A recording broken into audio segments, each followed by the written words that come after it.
next session is about .NET MAUI and Entity Framework. So I'd like to bring up Georgi to the stage. Hello, Georgi. How are you? Hello. I'm fine, thanks. How are you? Yeah, I'm really good. Is it the correct pronunciation to say Yes. call you Georgi? Okay. Yes, that's So correct. right. So whenever you are ready, it's good to go. Over to you. Yeah. Welcome to the .NET Conf, and thanks for watching my session. In this session, I will talk about spatial data and how to use it with Entity Framework Core and .NET MAUI. First of all, what's spatial database and why do we use it? So every time you use an application like Google Maps, where you look up location of some item or some place, or every time you order a taxi or order food for delivery, you are using using an application that uses special data.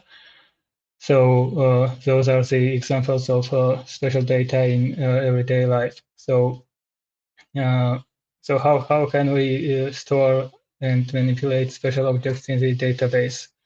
For the purposes of storing special data, we have special extensions or special types in the database that allow us to store the special objects. These objects can represent a single point, a line, a polygon, or some combination of these. And we also have special functions for querying the properties of these items. For example, we can query the location of the point, or the length of the line, or an area of the polygon. And we can also determine relationships between special objects. For example, we can check if two items intersect, if one of them contains the another fully, and so on. So these are the common use cases for special data. And the special databases, all the major databases that we have, like SQL Server, Postgres, MySQL, Oracle, SQLite, and also other databases, they all build on the open geospatial specification, which defines a set of standards that specify a common storage and access model for geographic features, mostly made of two-dimensional geometries. So all the features that I will talk in this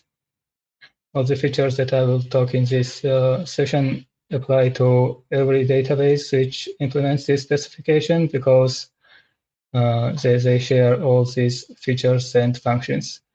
There might be some small differences between the names from one database to another, but the idea is the same in every database. So what are the basic types of spatial data? As I said, we can use it to represent a point, which is a single location on the Earth and has x and y ordinates. We can use functions like stx and sty to get the x and y ordinate of the point, or we can construct a point with stMakePoint function.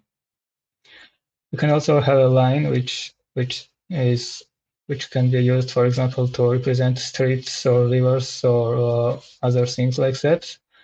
Also, we have polygons which represent an area that have an outer boundary represented by a ring.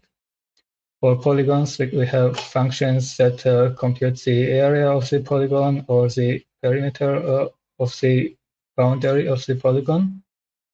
So you can also see the examples of points, polygons, and also we can also have multi-polygons if we want to represent some complex area of the Earth.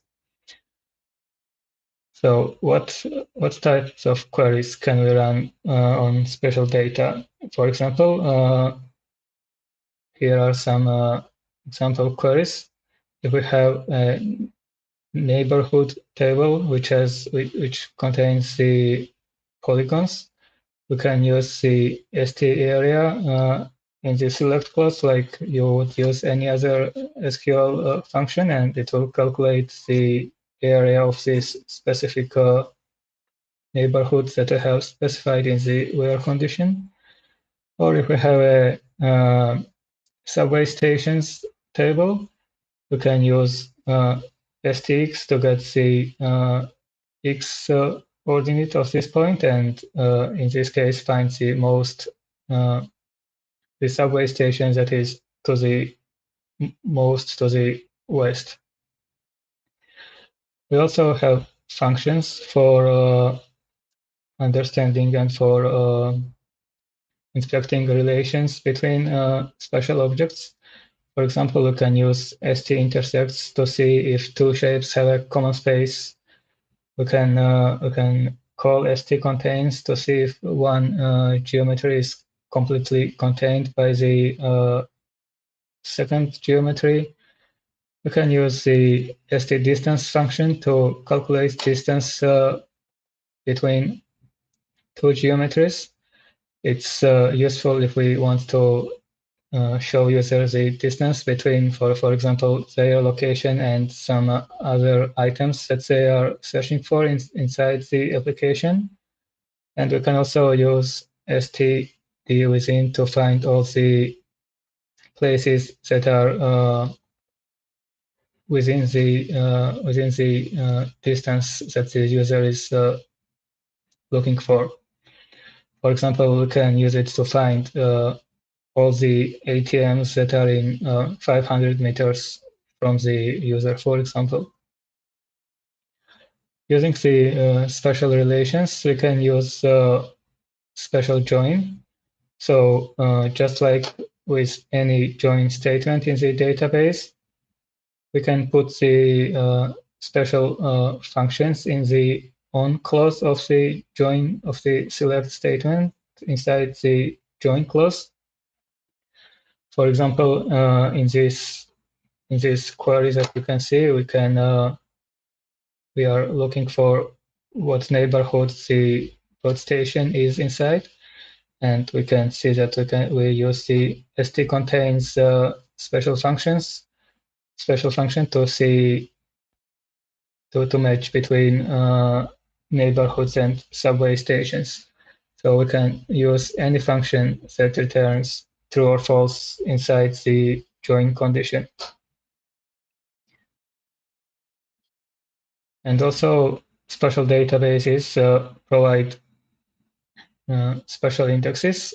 These are an extended type of an index that is used to index the spatial column, and it provides a substantial speedup for spatial queries.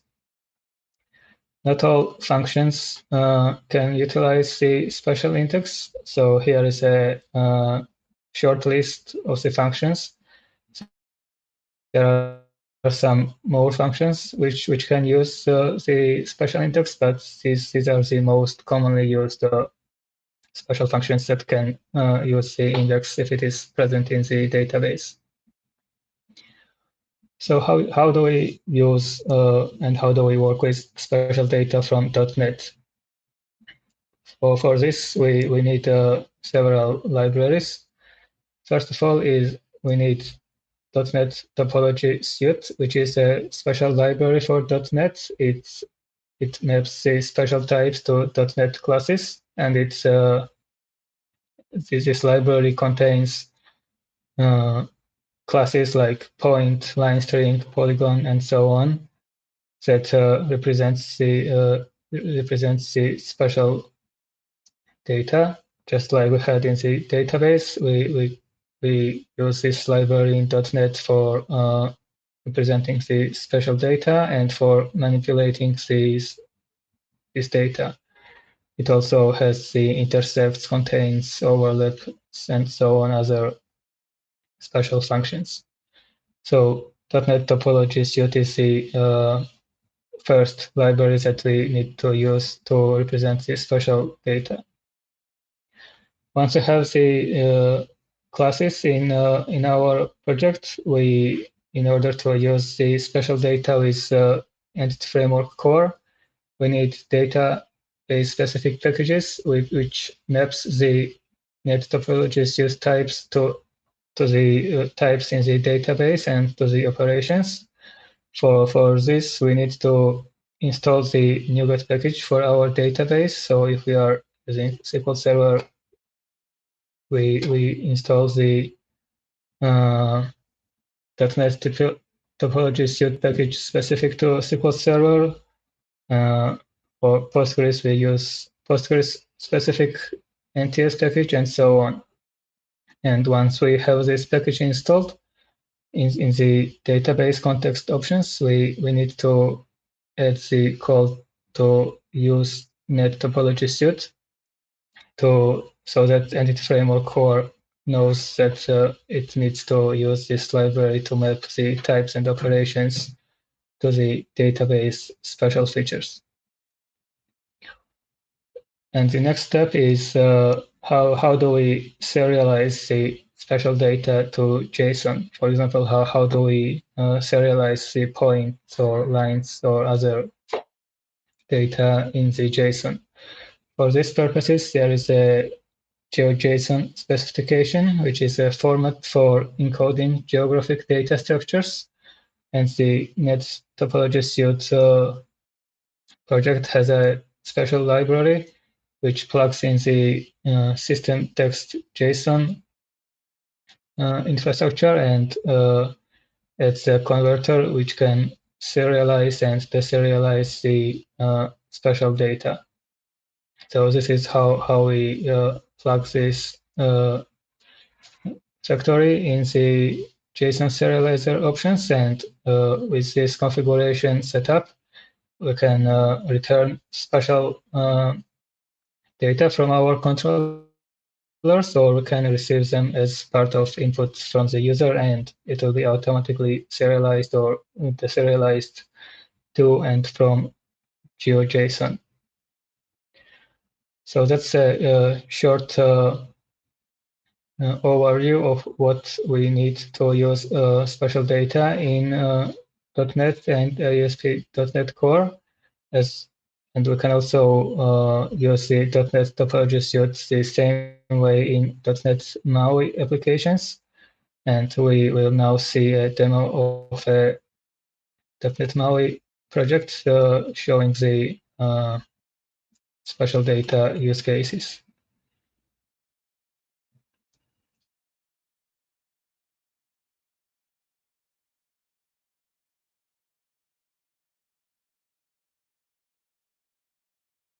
So I have a simple API here, which returns the neighborhoods of New York City and also subway stations. We can first see the connection. Here, as you can see, we have a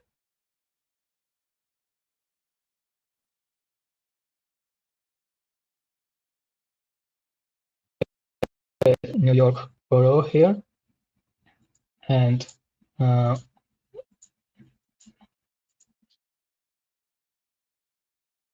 we get a list of neighborhoods in the selected borough, and if I select one of them, you can see a map of this neighborhood. It's highlighted, as you can see. And if I click on this show subways button in the toolbar, we will see all these subways that are in this specific neighborhood. So let's see how it works.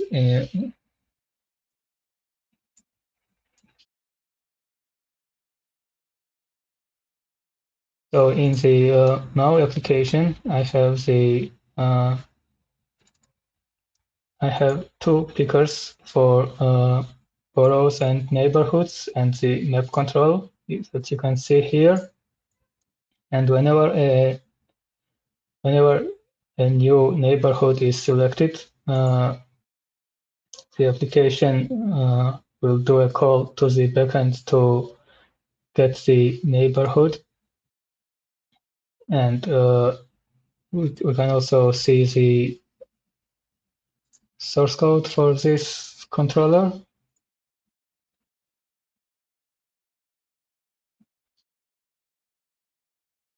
So we are just returning the neighborhood together with the geometry of this selected neighborhood. And when you can see that the neighborhood is a multi-polygon data type, and when we receive it in the in our MAUI application, this is how we draw the polygon on the map. So we create a new polygon, and for every coordinate that is in this neighborhood on the boundary, we add a point to the path of the polygon, and then we just add the polygon to the map and zoom into this to the center of this location. So because the application uses the GeoJSON factories that you can see here, all the serialization and deserialization from the spatial data is handled automatically by the library, and we don't need to you don't need to do any additional work for it. You can see that the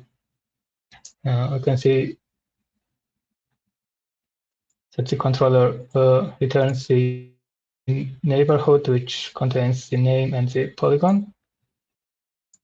And for the get subways button, we use the spatial relation covers to find all the subways.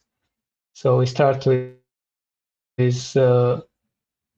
neighborhoods. We select the neighborhoods that the user is looking at, and do a join with stations. And because we can't use the special function in the link join clause, it only allows for equality checks. We have to do a cross join between neighborhoods and stations and filter on the conditions that the neighborhood location contains the location of this station.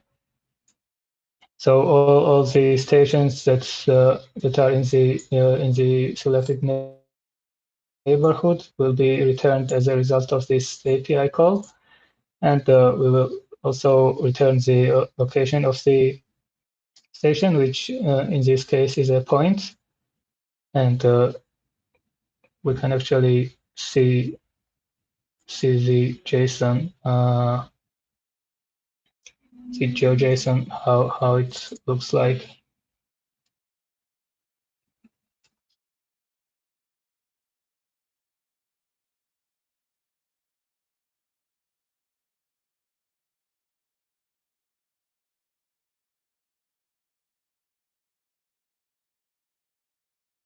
This is the raw JSON. You can see the locations that are serialized to JSON. It has a type and coordinates. This is all done by the .NET TopologySuite GeoJSON serializer, and it's deserialized whenever it's received back on the server with the same library too.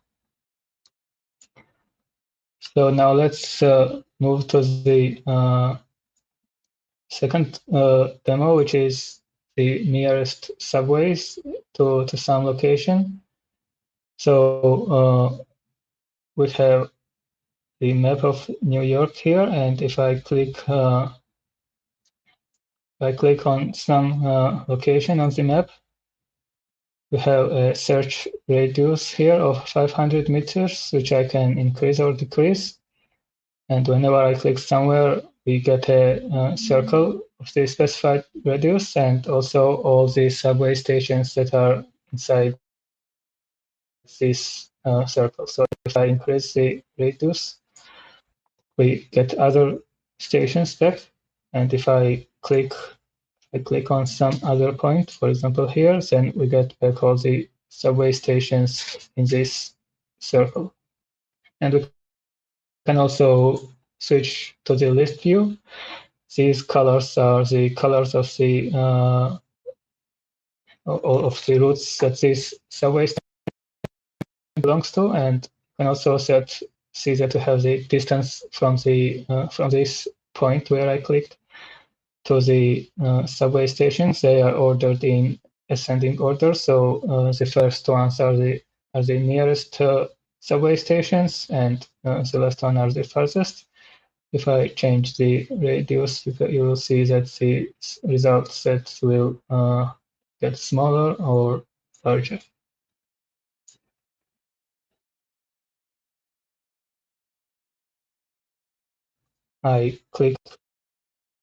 Whenever I click on the map, we will get the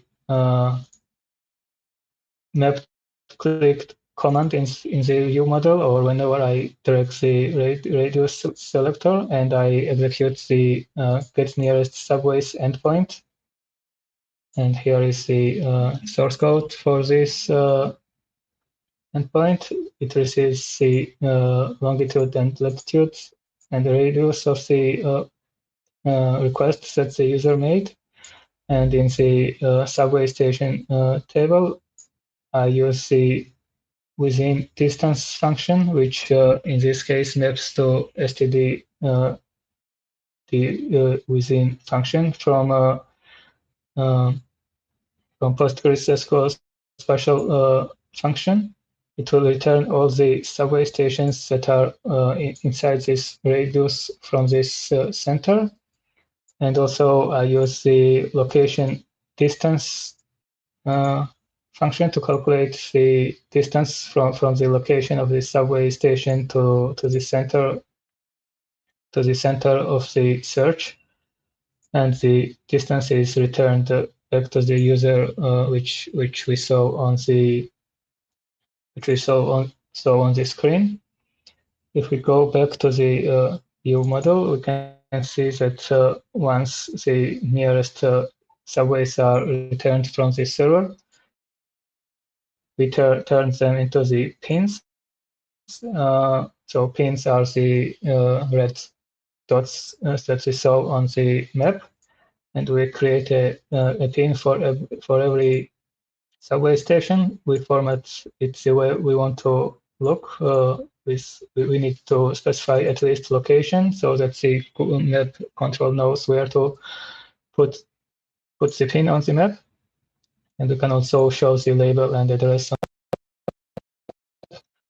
These stations, it's an observable property. These stations, which is defined here. So every time we make a change to this list, the view is automatically updated. And if we open the map, the view, we can see that this map is bound to the nearest subways. So the nearest subways is the observable collection of the pins, and stations is just the data that we received from the server. The map is bound to the pins and uses this template to display the pins on the map. And the list view that we see when we switch to the list view. So this is the list. This is the code for this list. It is bound to the stations collection and uses this template to show the color and label and the distance that was returned from this server. So that's a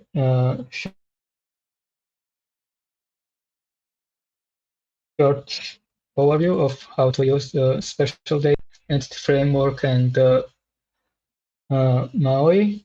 You can see the demo project source code on the